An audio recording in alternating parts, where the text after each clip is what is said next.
अब रुक करते हैं कुछ खबरों की ओर। अयोध्या जनपद में 5वें चरण का मतदान खत्म होने के बाद अब प्रत्याशी हार और जीत का आंकड़ा लगा रहे हैं। अपने प्रत्याशी की जीत को सुनिश्चित मानते हुए रणनीतिकार जीत के आंकड़े गिन रहे हैं। चुनाव में एक एक वोट के लिए भागम भाग करने वाले प्रत्याशियों के चेहरे की हवाइयां उड़ी है। इसी बीच हमारे संवाददाता विनय मिश्रा रुदौली विधानसभा के भाजपा प्रत्याशी रामचंद्र यादव से मतदान समाप्त होने के बाद बातचीत करने के लिए उनके विद्यालय पहुंचे, जहां भाजपा प्रत्याशी रामचंद्र यादव समर्थकों से बातचीत करते हुए मिले। तो यूपी में 5वें चरण का मतदान कल समाप्त हो चुका है और आज ये साधना न्यूज की टीम जो है रुदौली विधानसभा क्षेत्र में है और प्रत्याशियों से यहाँ पे बात करती है कि जब से चुनाव की तारीख घोषित हुई है तब से दिन रात एक किए हुए हैं क्षेत्र में। और इस समय हमारे साथ भाजपा विधायक रामचंद्र यादव जी हैं, उनसे हम बात करते हैं। सर, कैसा आज महसूस करते हैं? एक तो कहा गया है गांव में कहावत है, मरे एक बिहान। एक गांव की जो कहावत हमारे पूर्वजों ने कही है, मुझे लगता है कि आज का दिन हमारे जितने कार्यकर्ता थे, हमारे जितने साथी थे, वो सब कल तक की मेहनत के नाते अपने अपने घरों पर अपनी रिपोर्ट भेजने के बाद रिलैक्स मूड में हो गए। फोन से हमने उनको बधाई भी दी, उनका स्वागत भी किया। लेकिन मुझे आज जो वर्किंग होती है हमारी, तो उस वर्किंग में सुबह ही हम लोगों को एक मॉर्निंग वॉक के टीम के साथ भ्रमण करते हुए जो अपनी राजनीतिक एक्टिविटी होती है उसको चलाने में सुबह से ही हम लोग लग गए।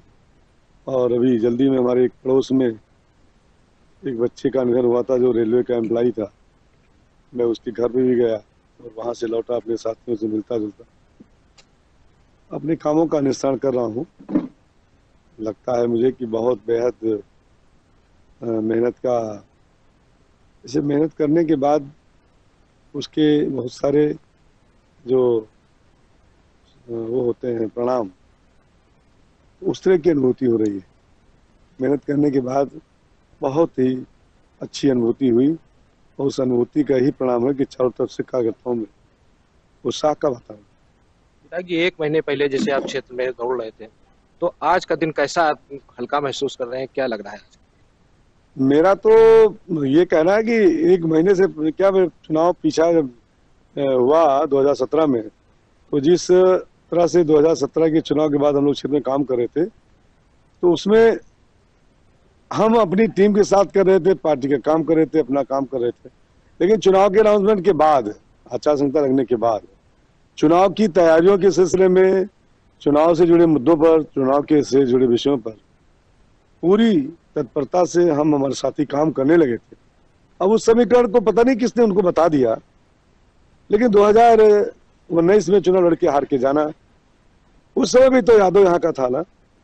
उस समय तो यादव ने भारतीय जनता पार्टी को वोट किया था ना, और 96,000 वोट यहाँ मिला था। आज वही जो सपा बसपा के ज्वाइंट उम्मीदवार थे यहाँ पर अलग अलग चुनाव लड़े, तो वो तो समीकरण वही रहा ना, 2017, 2019, 2022।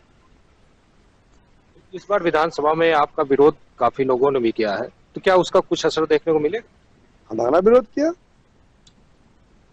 हमारी तो जानकारी पार्टी में हमारी तो थे, उसके अलावा जो आपके खिलाफ हमारी जो जानकारी है, हमारी पार्टी में जो लोग थे आपके मुताबिक हमारा विरोध किए, तो लगता है जो हमारी पार्टी में लोग थे वो लोग कहीं न कहीं घर के, परिवार के, समाज के दबाव में विरोध करते करते करते करते करते करते करने अपने मिट गए।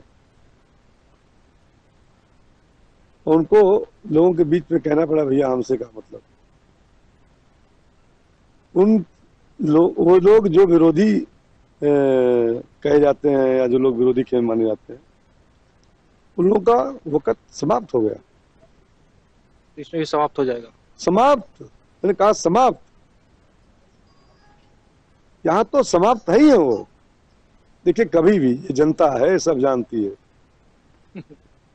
जनता के सामने कोई भी ऐसा चरित्र पेश करेगा जो दोगला होगा तो जनता उसको जवाब समय पर ही देती है। जवाबदेही इस बार कितने वोटों से? 2017 में जो समीकरण था समाजवादी पार्टी और बीएसपी का, वही समीकरण पलट गया है। वही समीकरण पलट गया है, क्योंकि गब्बर की मदद से यहाँ पर वो चुनाव लड़ने आए और इनकी वजह से गब्बर वहां चुनाव लड़ने गए, तो बिल्कुल वही पलट गया है। जिस स्टेज पर गब्बर यहां थे उसी स्टेज पर आनंद सेन आ गए हैं, और जिस स्टेज पर पीछे के चुनाव में सपा थी, रुजदी थे, उस स्टेज पर फिर वो वापस लेवल बदल के आ गए। कोई बदलाव नहीं हुआ, वही है। बढ़ गया है। इस बार तो जीत का अंतर बड़ा होगा और लाखों पार हम जाएंगे। 2017 में 91,000 के करीब जैसे आपको वोट मिला था, तो इस बार लाख के पार? हाँ, लाख पार जाए। आप अगर जीतते हैं तो पार्टी आपको मंत्री के पद में? अयोध्या भी हार गए थे तो हम चुनाव जीते, और हम 47 विधायक थे, लेकिन 12 से लेकर 17 तक समाजवादी पार्टी को उसकी हैसियत बताते रहे। प्रदेश की किसानों की, नौजवानों की समस्याओं को लेकर संघर्ष करते रहे।